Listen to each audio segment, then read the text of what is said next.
become the king until the other king dies. So it's almost like the stories that touch upon this are accepting the fact that, yeah, the gods might die at some point. And really there's, in Greek myths, there's this idea that they have this fluid inside of them that is what makes them immortal, and that they can't actually die if the fluid drains out. And the fluid is like golden light that they call ichor. So, right. Okay, and their ichor contains this life essence that becomes stronger when blood is sacrificed to them. That's like part of the purpose of the blood sacrifices, is literally to give them the golden blood that they have. It gets transformed into the golden blood they have that makes them immortal. Anyway, the idea that, okay, the gods can die, and then the question, well, did Zeus have a successor? Well, all the gods that had come before him, they had dethroned their own father, and they had survived miraculously attempts by their father to eat them. So, for one thing, I guess historically the question wouldn't have existed before, or the concept of a son succeeding the father for the title of king of the gods, wouldn't have existed. That concept wouldn't have existed. But strangely enough, there are traditions that Zeus chose a successor. So one of them was Dionysus, and the other was Apollo. So if you think about it, okay, those are two gods whose essence has been compared, their myth has been compared to that of Jesus. Mm-hmm. And, Jesus was, by the Romans, portrayed as comparable to a solar god. And his myth is also, tied up in a lot of ways with that of Dionysus.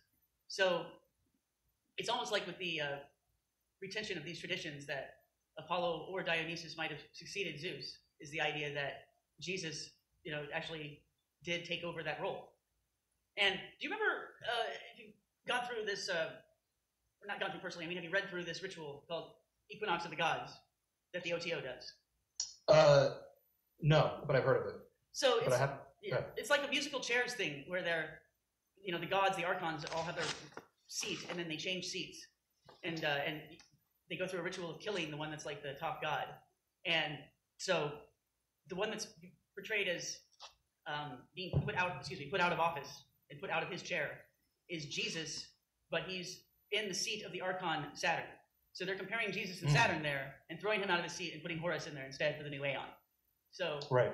It seems like we must have somehow been in the era of Jesus this whole time. And there's some people that are very anxious for it to end. And the thing is, there's an ending in the Christian view too, that they've written an ending to the story also. All the bad guys get rounded up and destroyed, and then we all go into the new heaven and the new earth, and we all have a good time from there on out. Yeah, what are some other points of view of how the era of Jesus would end, Does it talk about this crown and conquering child in Thelema? Right, yeah, that's Horus. Right, and that he's going to start this new Aeon that started from, when Crowley channeled his Book of the Law, I guess. And that this previous age of the dying and rising God is ending, or has ended, and that he's ushered in a new occult age, I guess. Do what thou wilt. Is this supposed to last for 1,000 years? Isn't it? He's basically trying to make it look just like the, the Revelation in the end times, the Antichrist reign. Yeah, right. Well, he's cited from the perspective of the beast, essentially, because he was called the beast, of course. Megatherium. Yeah, and the beast is like, okay, in Revelation, they're describing something that creates some kind of illusion that everybody worships, right? Isn't that how you read it? Yeah. See, and I did a lot of research into that too, by the way, for my book, because there's all these other texts that actually talk about this as well, not just the Book of Revelation. Okay. There's another book called The Ascension of Isaiah that talks about this. Yeah. It's a Christian text, but it has a lot of Gnostic ideas in it. But essentially, in a nutshell, there's this figure called Beliar, which sounds a lot like Belial, which is like a demon, Christianity and Judaism. But he's basically seen as an antichrist figure where he's trying to get everybody to worship him. But at the end of his reign, Jesus comes back and totally annihilates him, kind of like in Revelation and Second Thessalonians, where we have the Antichrist who reigns and he desecrates the temple. And I think Daniel talks about, it's something about the abomination of desolation or something. Jesus talks about it in Matthew, but yeah, where everyone's basically worshiping this beast figure. Jeepers.